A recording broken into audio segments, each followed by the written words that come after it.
What's up, everyone? Today we have this is an OWC Thunderbolt 3 dock.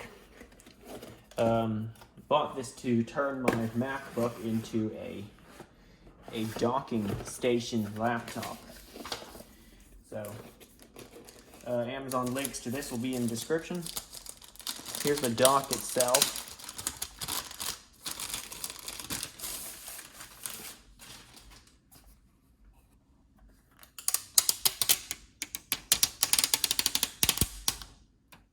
Nice.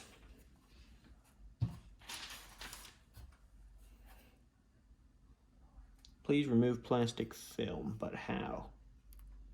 Oh, I think this fell off.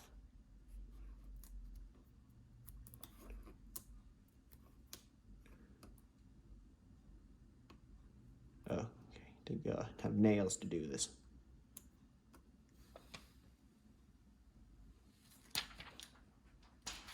Perfect.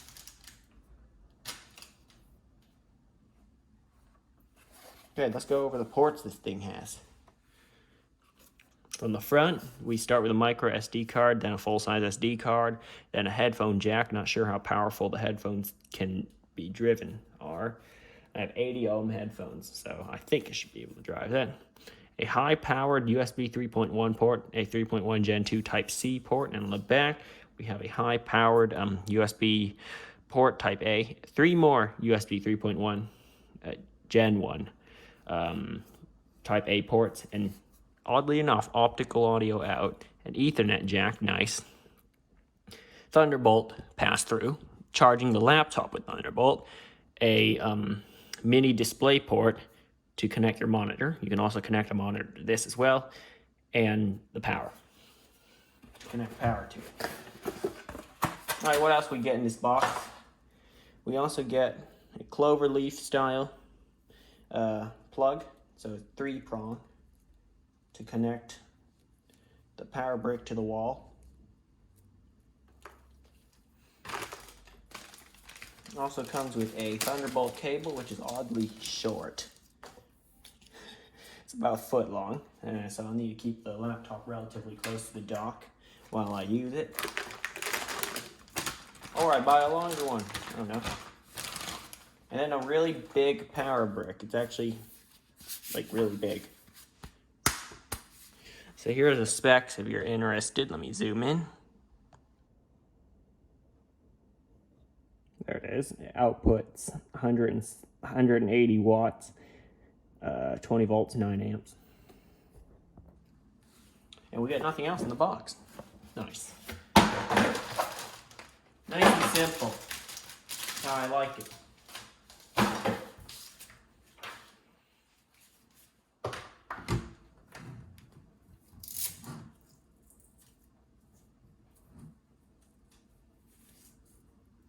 Comes with an integrated cable tie.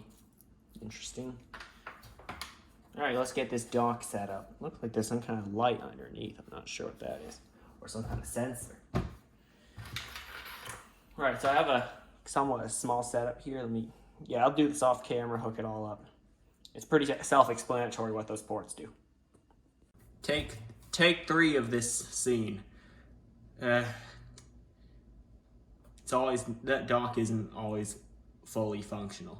Sometimes, well, I just discovered a new feature in Cut 2, and I said something that made me look very stupid, just as it's about to do it. But now I'll tell you about that feature. It's about plugging it in, giving it a few seconds, and pressing a few keys on the keyboard. That is actually how you get it working. You have 3 ways of getting it working. 2 ways, actually, as far as I know. First step, you just walk back to your dock with your laptop. You want to plug it in, go for it. It will flash something on the screen.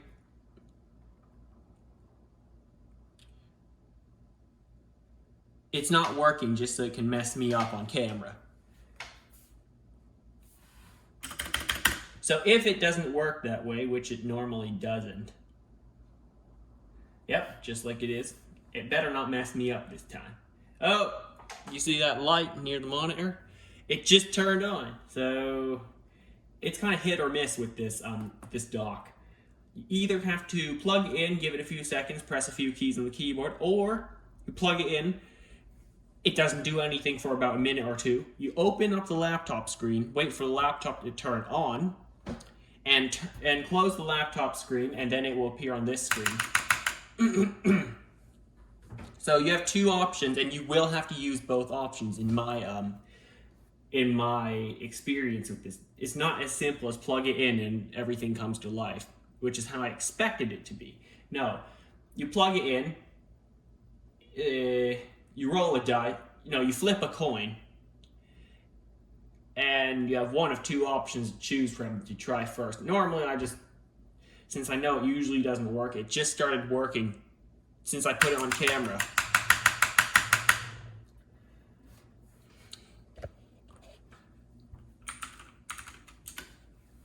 Just since I put it on camera, it started working. That I can press a few keys on the keyboard. Before, I had to open up the laptop lid, wait for the screen to turn on the laptop. Then I can close the laptop screen, and then this one will turn on. So, two ways of doing it, and you will have to use both. Great, with that out of the way. Once you get it working, it's pretty smooth. Maybe it's just the mouse I'm using that's garbage. It's not garbage, these things last for a very long time. Some things that don't perform well but last a very long time, they do exist, and I've seen a lot of them. They last for a long time but don't work that well, and you just want it to die so you can get a new one. It's like, oh come on, when is it gonna break, Anyway, let's look at this.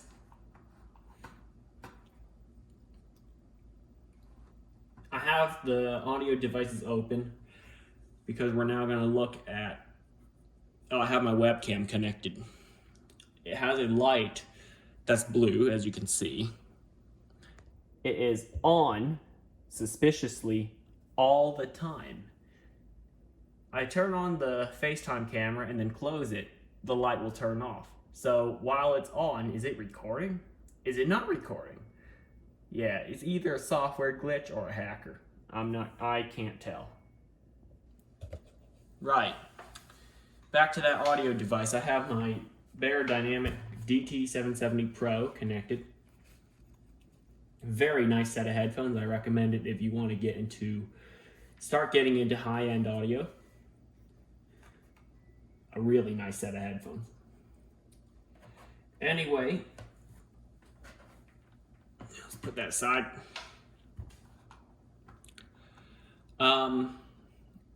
The audio device, this one, that jack is called the OWC Thunderbolt 3 Audio Device 1.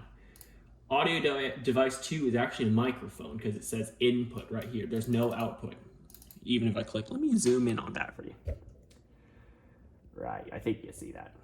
See, there's no output. There's only an input. And here, the OWC Thunderbolt 3 Audio Device 1, there's only an output, no input, which I can assume is the headphone part, the speaker. And its highest quality is 24-bit 96 kilohertz, which is pretty good. I have to say it's pretty good. The MacBook Air's speakers can do 32-bit, even better, 96 kilohertz. But my FIO K5 Pro headphone amp and DAC can do 768 kilohertz, 32-bit. So that's another topic for another day. Have you seen that video already? Right, so that is the basic operation of the dock. It only has 5 USB ports, including the one on the front. And that's a bit worrisome because I have a lot of USB devices I need to plug in, like camera, what else? USB thumb drives, iPhone. Sometimes iPad if I need to update the library, iTunes library or something like that, or import a picture. What else I got? More USB stuff. Hard drives that I store all my videos on. the clips that I import from my phone after filming each clip, segment, whatever. Mouse, keyboard, webcam, you know, the lot. Now, interesting way I've routed my speakers, as you can see from an earlier shot. I'm gonna zoom out again. There are two speakers. Those are that one and that one over there. Those are Creative Pebbles. No, the Pebbles aren't Creative. It's made by Creative, and the model is the Pebble. Yeah, those are connected in an interesting way. There's no audio out jack on the back of the dock, which means I can't connect those speakers as they are 3.5 millimeter. So I have to take advantage of the 3.5 mil output jack on the monitor. So I have my DisplayPort cable connected to the monitor. Then I connect my speakers to the output jack on the monitor and turn the volume up from the monitor to 100. And, well, here by default is 100 on the dock's side of it. MacBook, actually, the MacBook's side, it automatically defaults the, for example, here. Let me switch the audio device.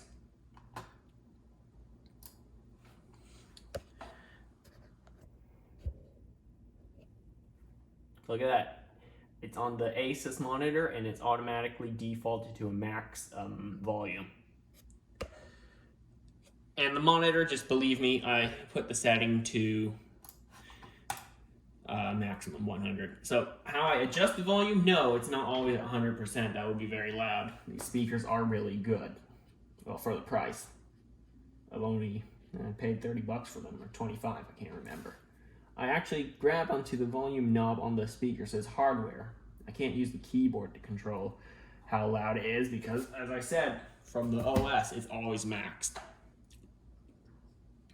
They expect you to control it through the monitor or through the speakers when you use that kind of audio. Windows, oddly enough, you can adjust the monitor's output volume, but that's interesting.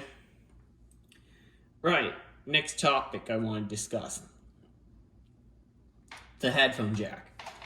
Now, yeah, you might think, okay, the headphone jack on a dock is probably quite forgotten about, not much power going through it. These DT770 80 ohms would be very quiet.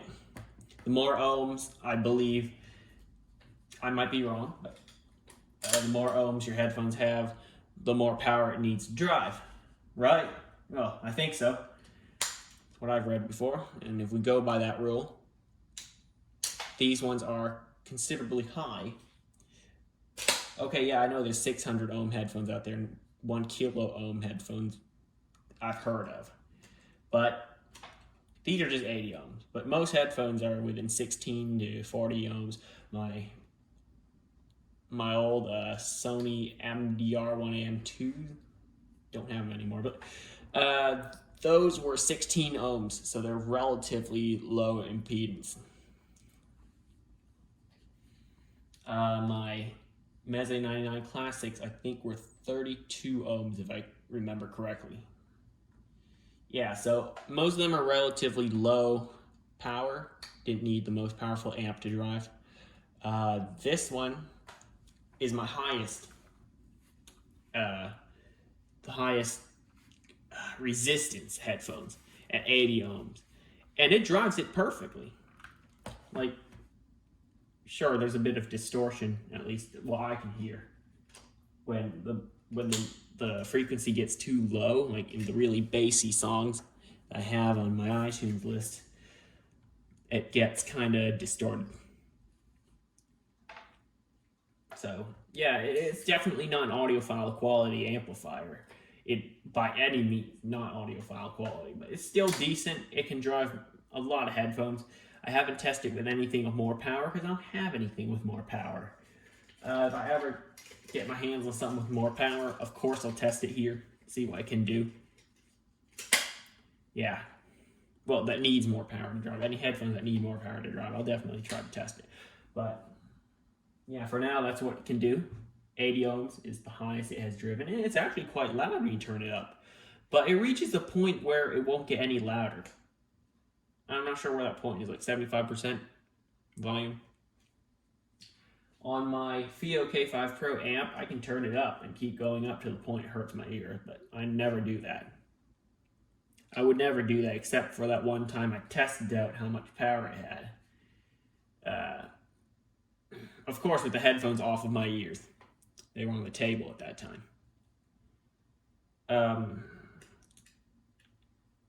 Yeah, that other amp is quite powerful. But this one, yes, it reaches a point where it just doesn't sound any louder, you know. It's pretty comfortable at that volume. A bit loud, but still comfortable. Sound is interesting because it goes from too quiet, you can't hear anything, to okay, you know, you hear everything quite nicely. It's too loud, where you can definitely hear it. Sounds good at that point. To a point where it actually kind of hurts to hear it. It starts to hurt your ears. Not in the sense that it'll make you go deaf. It just like hurts. The amount of sound pressure is the thing. Right. Okay, I'm back. This segment. Well, what? Never mind. More info about this dock is it's quite nice to have. It can plug into literally any Mac. It is almost, I say almost, plug and play. Assuming your peripherals are also plug and play. However, it's not plug and play with some stuff, like for example, the display.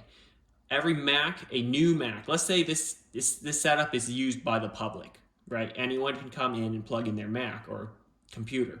They'll have to configure the monitor with their laptop to use the correct zoom, the correct aspect ratio, to use the correct resolution, you know? Yeah, it's not necessarily plug and play, but the setup I have right now is almost that. The keyboard, the mouse, the speakers, all of those are pretty universal. Even the webcam has nothing special. It's not those cool webcams with like software that you can use filters and stuff like that, you know. The really nice ones. No, it's not those. It's a cheapie. Well, at the time I bought it, it's an interesting time. It was when everyone started staying home. And then work from home started and webcam prices shot up. So that's unfortunately the time I bought this. This thing's probably worth, I don't know, 20 bucks or something, maybe even 10 bucks. I don't know. Yeah, 20 bucks on a good day, 10 bucks on a normal day. But yeah, I bought it for 50 bucks because the market said it's 50 bucks. Right now, well, that was the time where I couldn't easily get my hands on a C920 from Logitech or any other Logitech webcam. Even the cheapest one, I forgot. Right now it's like 27 bucks on Amazon because prices have kind of stabilized in a way. Electronic prices are still definitely high, but not as high as they once were. I mean, no. Let me rephrase that. Office electronics. I was looking more at those, such as like webcams mostly. Yeah, you get what I'm saying. It was expensive when I got it. And it's so basic, it's almost plug and play. Back to the original topic. I might get the Logitech one just to see the difference. I know the Logitech one's only 720p, so. I don't really want people to see me in high definition when on a Zoom call. What do you think? I don't know. Everyone's a bit different. You want us to be seen in high resolution? Go for it. I mean, well, I don't really want to be seen in high resolution because I have really nothing to say on the call. You know, I'm just kind of sitting there listening in, looking a bit sus, just looking into the camera or looking into the distance. Yeah, it's not really fun. I'd rather meet people in person meeting, and get to talk with them live. I just feel that's better in my opinion. Drop your opinion in the comments below. I'd love to hear. Anyway, speaking of the webcam once more, when I go to FaceTime, you know, Apple's service to talk to people if you're an Android user or a Windows user, or you know what I mean. You talk to people. Which camera do you think the system will choose? Right? The laptop already has a camera built into it. Yet I plugged in a webcam through a dock over Thunderbolt 3. And the answer is the external one. So yes, the system is smart enough to turn on the external webcam instead of the internal one built into the laptop. Wait, did I say internal or external? I think I said internal. Uh-oh. Okay, the system is smart enough to turn on the external webcam rather than the internal webcam on the laptop. Because if it turned on the internal laptop webcam, you'll just be seeing a blank, black colored screen. But this one, of course, is... Oh, shoot. Low battery. Did it stop my recording? No, I hope not. I'll have to review it, but whatever, I'll keep talking. Yep, should keep my iPhone charged. Well, since it's mounted up there, obviously. So I'd say a docking station is pretty cool once you get it set up. But I might get a mouse and keyboard that do need software, so it won't become necessarily plug and play. But for my laptop, it is, but not for other people's laptops. Like if you plug in, if your friend comes over and plugs in his laptop, their laptop. If your friend comes over and plugs in their laptop, right? It will not immediately use all the functions of let's say the mouse that I have. You need the software, and in this case, it's Logitech option. I kind of want a Logitech MX Master 3. Kind of. Although I also want a Logitech G502, a Hero, or the Lightspeed. I already have one, but in my regular setup, I might try it out here. Might try it. For the keyboard, hit the camera. For the keyboard, I wanted the desk keyboard Professional 4, I think, for Mac. Professional Model 4. I don't know what it's called, but it has a 4 in the name, and it says for Mac. The number 4 and for Mac. It's a pretty cool keyboard. I'm getting an MX Brown switches because I like MX Brown switches. MX Blue, sure, it's nice. It's very loud, but that's why I don't really like it. It's too loud. Too loud for my liking. So I've started to switch to MX Brown keyboards. And also, mind the laptop that you're connecting to your docking station, because if it doesn't have enough power to drive the monitor connected to it, this one's a 4K monitor, that's 3840 by 2160. And all the stuff connected to it, it might have a hard time because this laptop, let's check out the About This Mac page, my favorite page.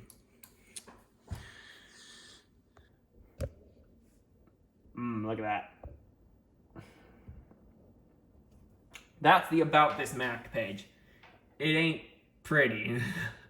It's a 1.6 gigahertz dual core Intel Core i5, 8 gigs of RAM. It's only 2133 megahertz, and it's LPDDR3. Wow, that's old. They still use DDR3? Oh, I hope my new Mac will have DDR4. Can't believe it only has DDR3. Some graphics card have DDR6. What's going on? Oh, whatever. It must be some really complicated tech stuff. Anyway, graphics. This is the thing I'm looking at. It only has Intel UHD graphics 617, and it has about 1.5 gigabytes of VRAM. Another MacBook, I'm thinking, let me think. MacBook Pro 16-inch, right? Cost about $2,400. Has a 6-core i7 standard that goes up to, was it 3.6 or was it 4.6 gigahertz? I can't remember. I actually can't remember. Does it have, whatever, it's much higher than this, whatever it is. And it has 16 gigs of RAM, so it's double this. And it's DDR4, 2666 megahertz. And the graphics is really what I'm here for in the new one. It has AMD Radeon Pro 5300M, or is it 5400? I think it's 5300M, 4 gigabytes of VRAM. So it's probably going to be better at driving this 4K monitor. Whenever I'm opening a lot of stuff, it actually starts to lag pretty bad because of how weak this laptop is. If I'm not plugging it into the dock and just using it like a normal laptop, it actually does pretty well. By the way, I closed that page, I forgot. Zoom out, zoom out. Yeah, when I'm using like a normal laptop, it does pretty well. It only has to drive Retina display, which is, I forgot, it's different on all Macs. Different Macs have different Retina display resolutions, but it's much lower than 4K. It's 15 something, I think, 1,500 something pixels. I forgot how many horizontal pixels it has, but about there. Yeah, it's only when you plug it into a really high resolution display like this one does it start to act up and start to lag when you have a lot of things open. So yeah, I might get a better laptop for this setup, and also, yes, a bigger screen on the laptop, a 16-inch, so I can take it places and stuff like that, and still have like a, big screen to look at stuff. And that is, after all, the base model 16-inch MacBook Pro. So that's my review of this dock. It's very good, but it also depends heavily on the things connected to it, and especially the laptop that you connect to it, and also the resolution of the display. You could go all out with this. Even 2 monitors you can try. You can try 2 monitors with it. And it has a Thunderbolt 3 port. You can also have, the best peripherals, like the best keyboard, mouse, webcam, speakers, all the above. Lots of storage connected to it. Connected to a hard drive, like in RAID or something like that. Can you do RAID on a Mac? I think you can. I haven't tried it yet, though. But, or you could just, go really basic, 1080p monitor. Even 720p if you're willing to stoop that low. I know some of you might have 720p monitor. I've seen worse, 360p. Pretty basic speakers, maybe even no speakers. You don't listen to stuff. I don't know. That keyboard. It's K120 from Logitech, one of the cheapest keyboards to get. And the M100 mouse from Logitech, one of the cheapest mice you get, or something even cheaper. It just depends on what you plug into the setup. Or you could have the most expensive MacBook plugged into it. It depends on a lot of variables.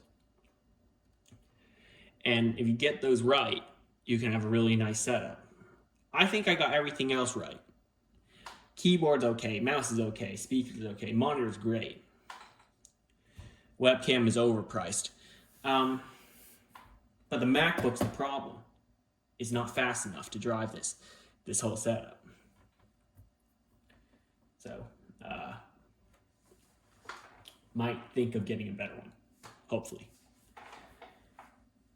But yeah, it has the capability of Thunderbolt 3. I think if the laptop that you choose has Thunderbolt 3 capability, it is compatible, because nowhere did I read it has to be connected to a Mac on their website. I think if you try hard enough, it'll work with a Windows computer that has Thunderbolt 3 on it. Yeah, so that's my review for it. Hope you enjoyed it. Lots of talking, a little too much, I think. And that's it for this video. This will probably only get an average of, 2 minutes of viewer time. Thanks for watching, and I'll see you next time. Like, subscribe, share, and comment.